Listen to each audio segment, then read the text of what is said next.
Welcome to the Leadership Launchpad Project, brains behind the business. It's your front row seat to the business elite. New episodes twice a week. Welcome to the Leadership Launchpad Project, brains behind the business. I'm Rob Kalwarowski, and as always, the yang to my yin is here, Susan Hobson. Susan, how are you? I am excellent. You know, this is literally the best part of my week, getting to talk to all of these incredible leaders, getting to go behind the gates to see what makes them such incredibly impactful leaders. So let's go. Let's get this party started, shall we? Yeah, I'm fired up too. Obviously, Elizabeth and I had a few conversations before, and she's incredible. So, but we still have to start off with a quote. Oh, yeah. And so I have one here from Naguib Mahfouz. He's an author, and he says, "Don't be afraid of losing people, but be afraid of losing yourself trying to make everyone happy." Ooh, I did not see that coming at the end. Tell our folks why you're setting the frame with that quote today. Absolutely. And it's something that we all go through as entrepreneurs, and even as we up level within our own process. And I know Beth is going to tell us about hers soon. And it's we outgrow people, and also we don't have products that everybody wants. And that's the thing. It's niching down to your market, making them love you, and then taking it to the top. Now, of course, I've mentioned it. We have an absolutely special guest with us today. The co-founder of HomeZada, Elizabeth Dodson's here with us. Beth, how are you? Good. Thank you for coming. I'm so excited to be here. I'm like, Susan set the energy level way up. I'm like, this is my kind of podcast. Right? Right? We got to come off this draw high flying so that we can set the tone for what's about to come.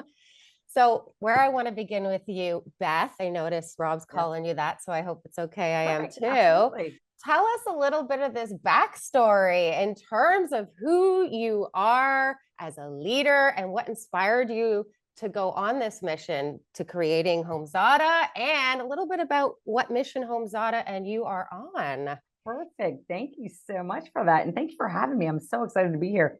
So part of leadership, I think, comes from taking chances and taking risks. And when it comes to leadership, my husband fortunately took a risk a long time ago when he was very young, and he started what we referred to as a commercial construction project management software company. And Rob and I were talking a lot about that because of the construction days. But one of the things that happened during that phase was we were managing all these beautiful projects around the world, and we became the market leader. And I was part of the team that helped grow that company. So I'd already seen people take risk as leaders and see good things happen. We grew that company to over 300 people and lots of partners all over the world and lots of experiences and supporting all of our customers. So we understood what was capable.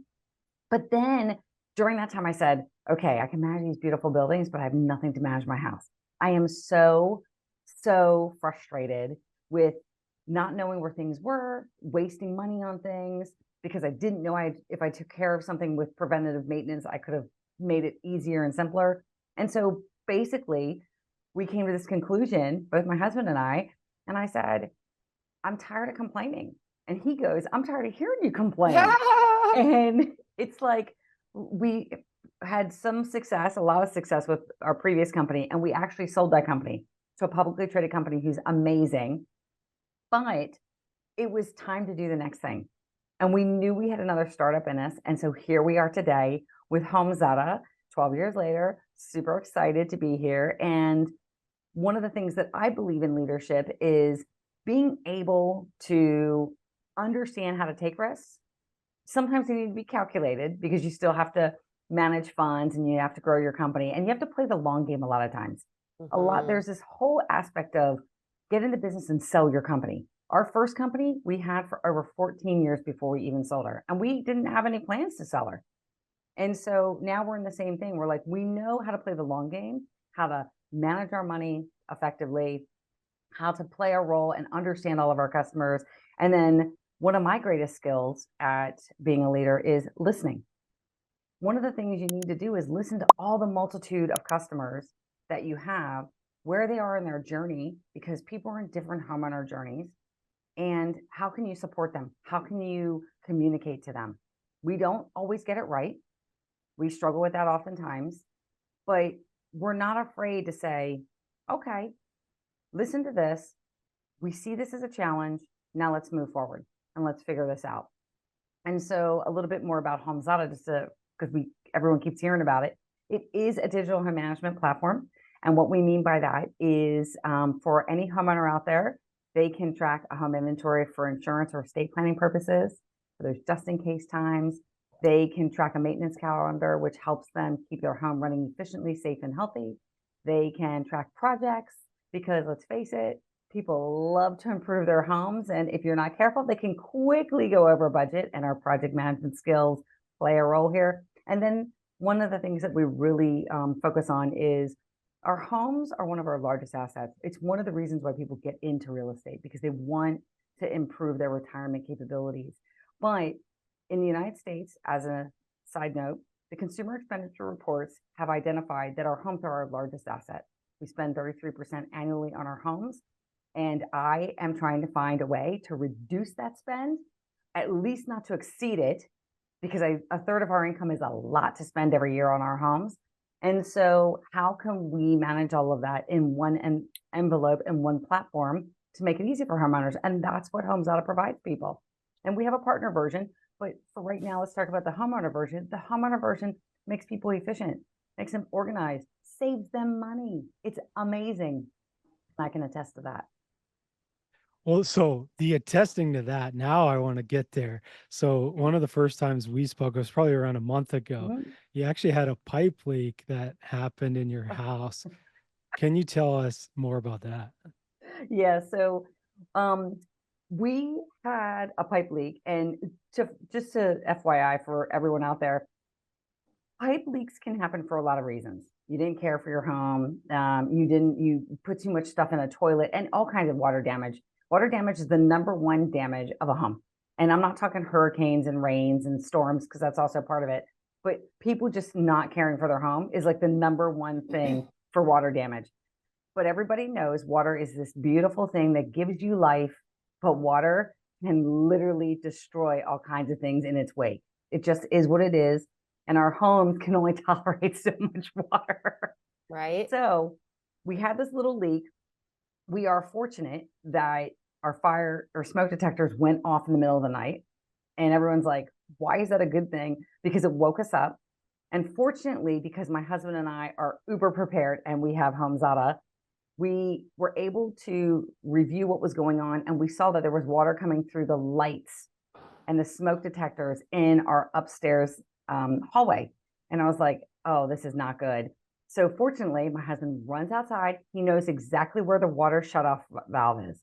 Important for anyone out there, know where all your shutoff valves, your electric, your water, your gas, anything. I'm running around while he's turning off the water. I'm turning off anything that's running electrically, and I'm grabbing buckets to catch whatever water I can to mitigate as much of this damage as we can, as fast as we can, because I don't want it to get worse.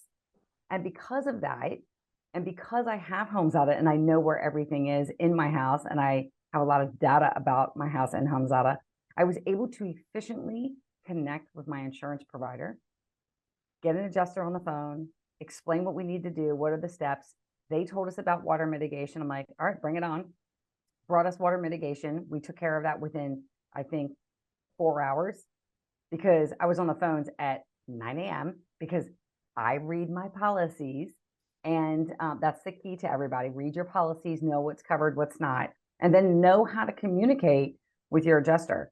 Because if you know how to communicate with them and they know how to communicate with you, you make their life easier.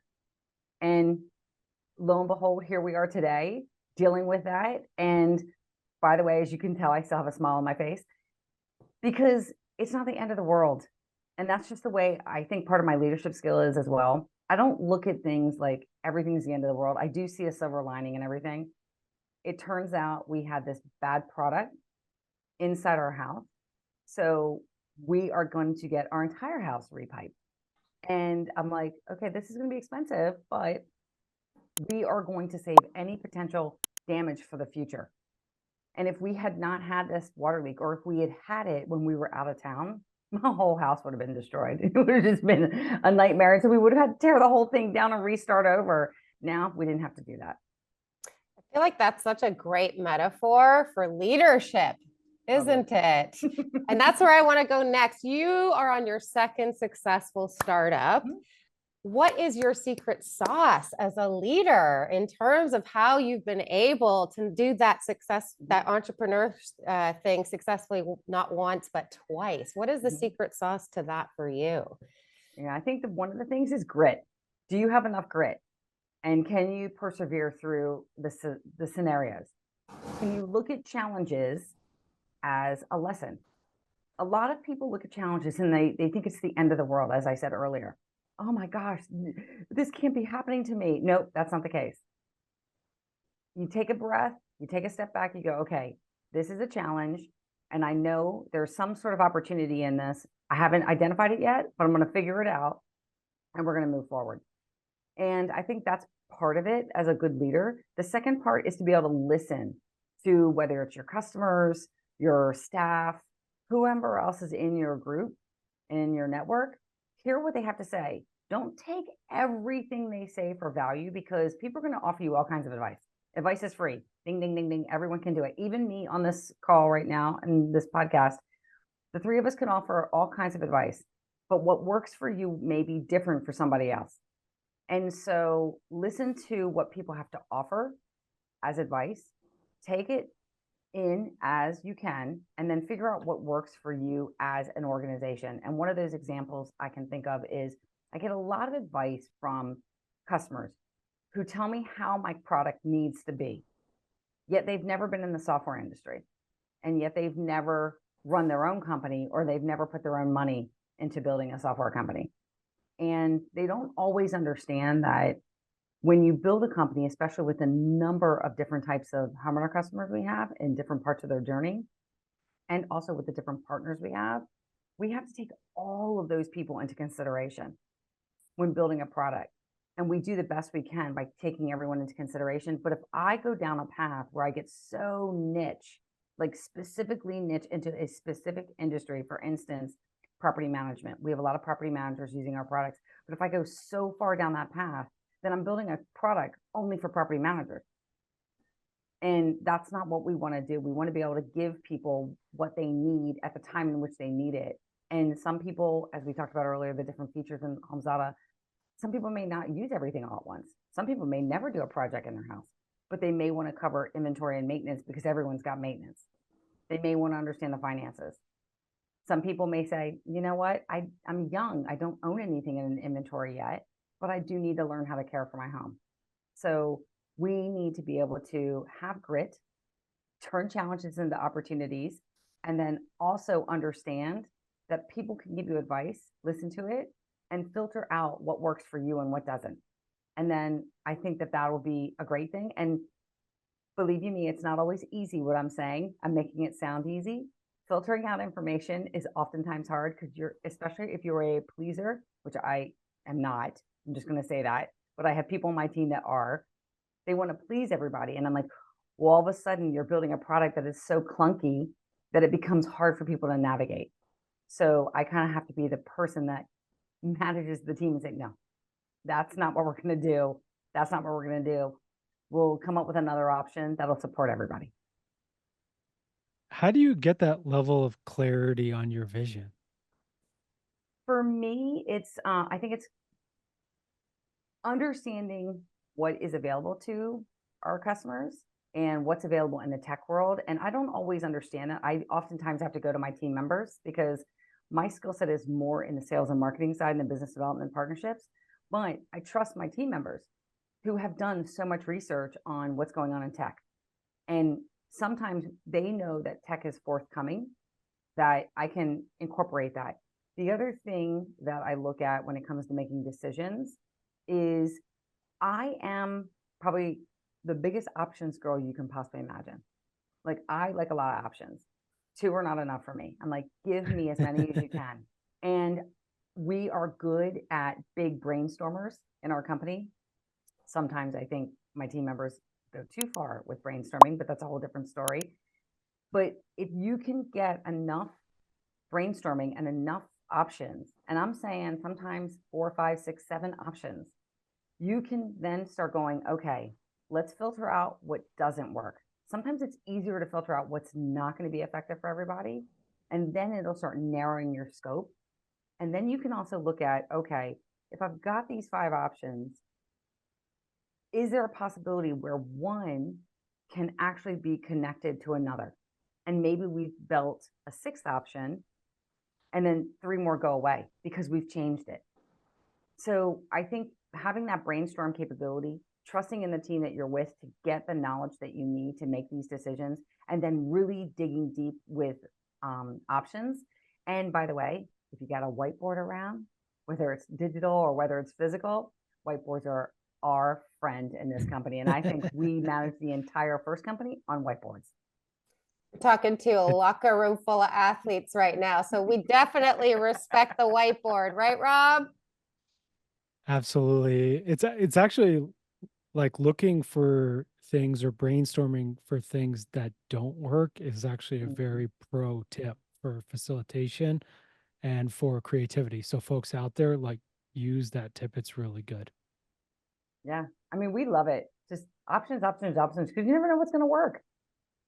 And everybody's company is different. And the one thing I don't believe in is that a playbook, because you guys are sports individuals, a playbook doesn't always work for someone else in another company. It just doesn't always work. And so sometimes, and let's face it, it's college football season here in the United States, trick plays are abound. We're going to see a bunch of them. And who would have thought about these things? And so you take a look at those strategies and you take a look at the types of adversaries you've got in terms of a sports metaphor.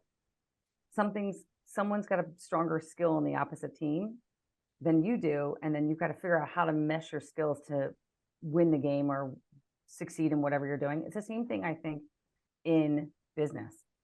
Understanding what your skill sets are, where you're lacking, finding the support from other people around you. I mean, networks are huge. I mean, connect. I can't stress it enough, connect. And connect with all age groups as well. I'm a firm believer in co-working spaces because you get to meet so many different people in these places, and they bring what they're learning to the table, and then figure out what works.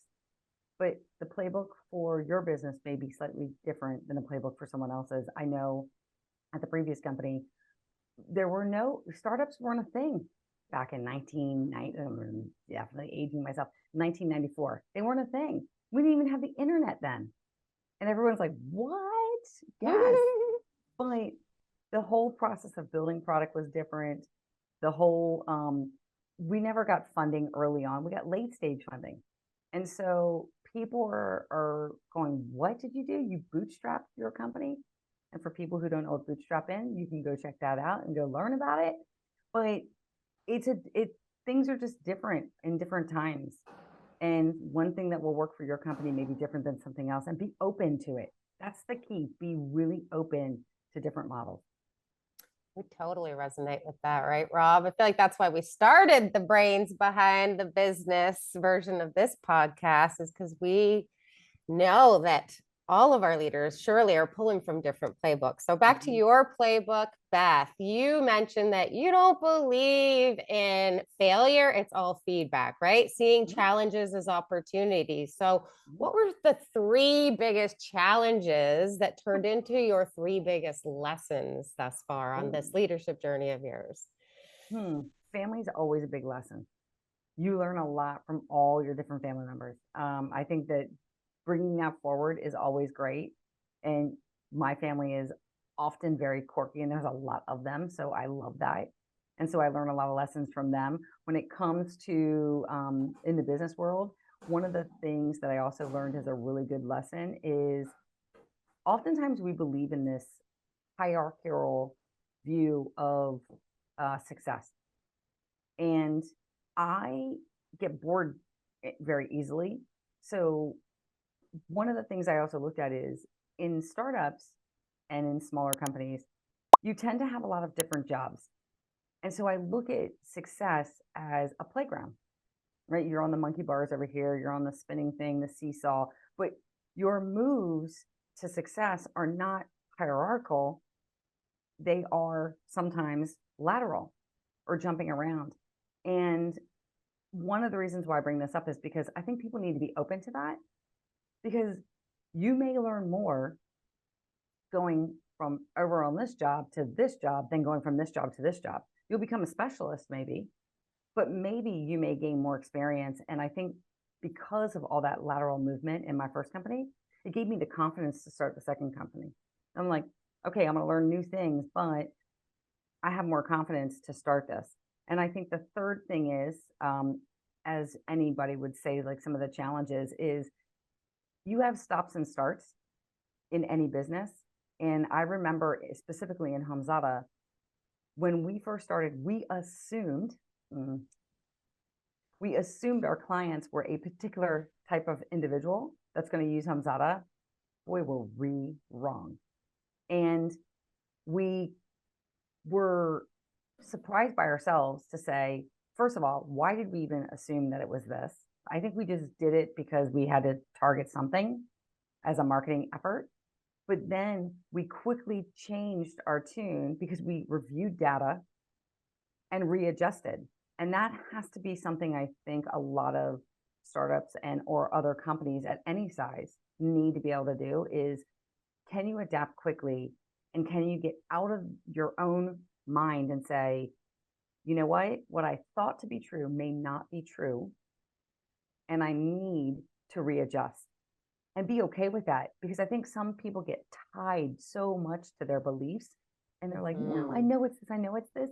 And oftentimes your customers will tell you, no, I'm not your customer, but your customer's over here. I'm like, great, perfect. Readjust, change your messaging, change your marketing, get it done, have fun. Love that answer.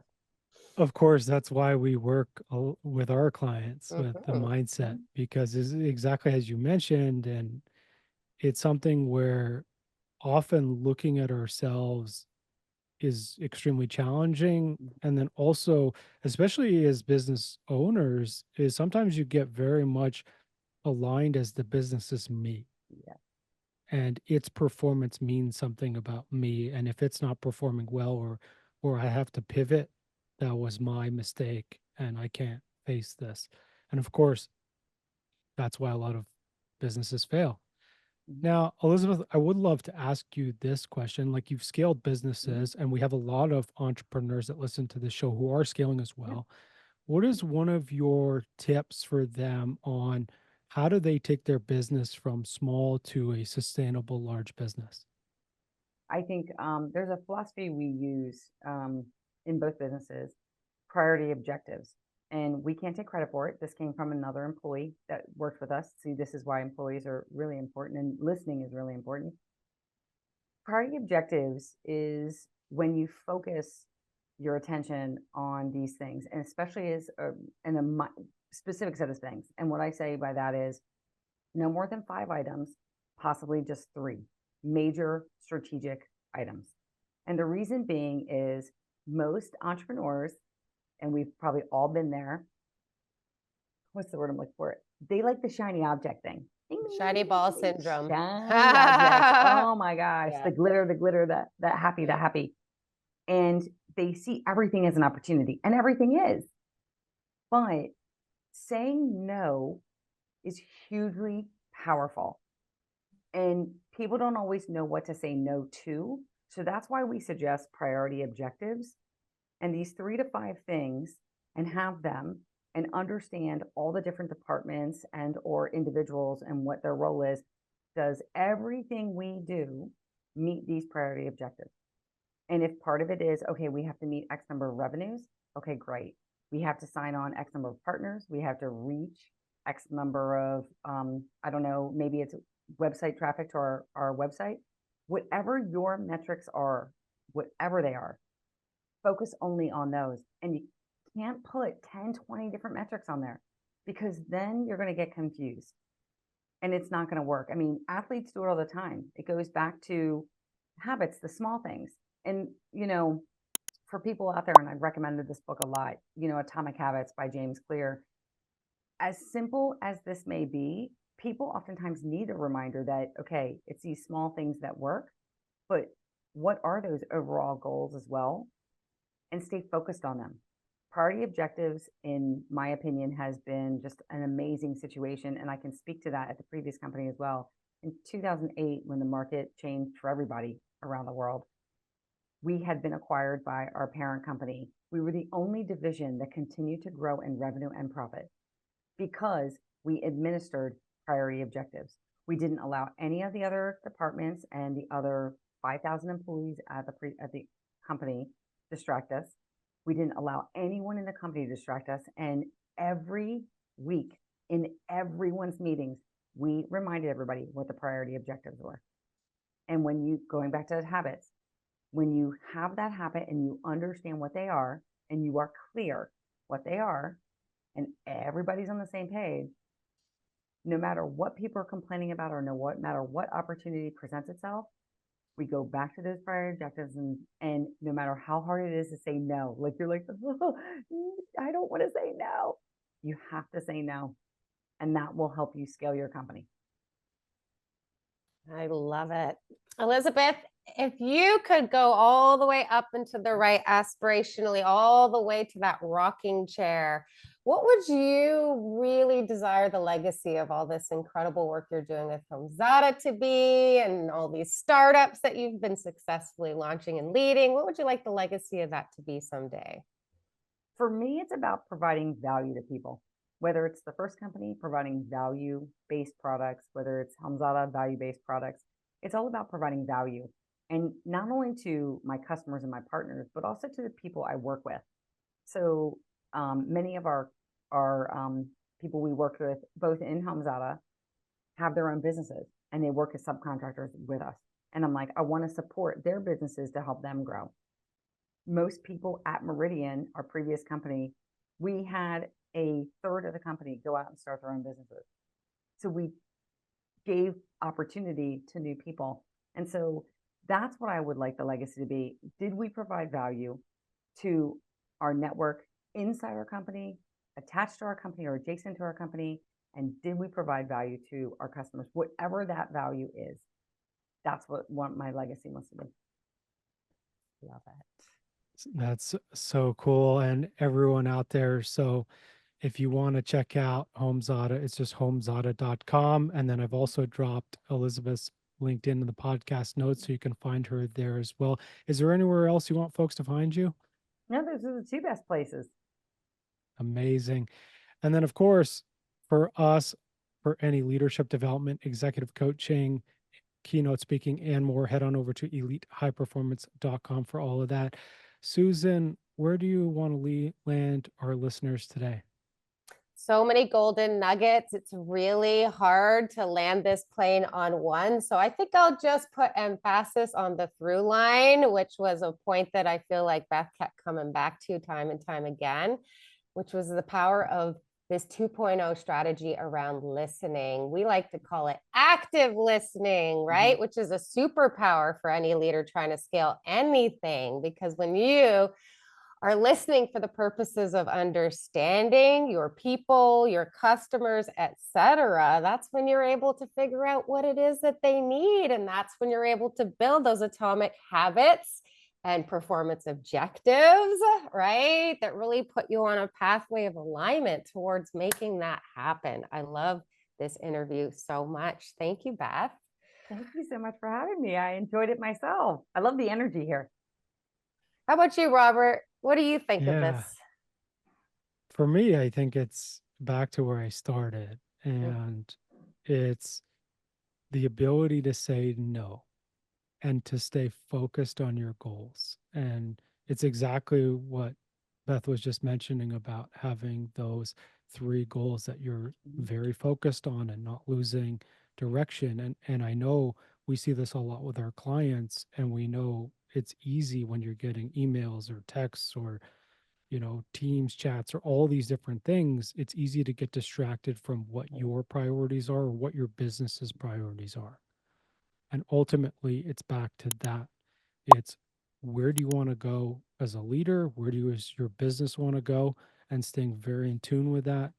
That's how you're going to get extraordinary results. Beth, thank you so much for joining us. It was an absolute pleasure to have you on the show. Thank you so much. Everybody, thank you so much for listening, and we'll see you all next week. Bye, everyone.